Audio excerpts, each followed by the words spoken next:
নমস্কার বন্ধুরা, সবাইকে স্বাগত আমার চ্যানেল পায়েল রয়। আমি পায়েল রয়। আজ তোমাদের সাথে শেয়ার করব গোপালের একটি গল্প। গল্পটি হল গোপালের অজ্ঞতা।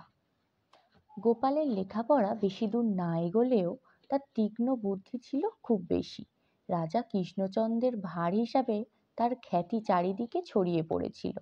শুধু তাই নয়, পাড়ার প্রতিবেশীরা ওই জন্য গোপালকে খুব খ্যাতির করত। অনেকেই নানা দরকারে গোপালের কাছে আসতো। একদিন এক বুড়ি এসে হাজির গোপালের কাছে। গোপাল বললে, কি খবর বুড়িমা, এই সময়ে আমার কাছে এসে হাজির? বুড়ি বললে, গোপাল ভাই, আমায় একখানা চিঠি লিখে দাও তো। আমহাটায় আমার ছেলে সেই যে বৃন্দাবন থেকে 12 মাইল দূরে গেছে, তার কোনো খবর নাই,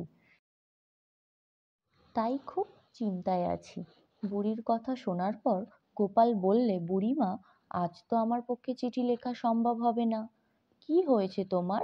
গোপাল বললে, আমার যে পায়ে ব্যথা। তাতে কি হয়েছে? চিঠি তো লিখতে হয় হাত দিয়ে। গোপাল একগাল হেসে বললে, চিঠি তো লিখতে হয় হাত দিয়েই, কিন্তু মুশকিল কি জানো বুড়িমা? কিন্তু আমার চিঠি অন্য কেউ যে পড়তে পারবে না, আমাকে নিজে গিয়ে পড়ে দিয়ে আসতে হবে।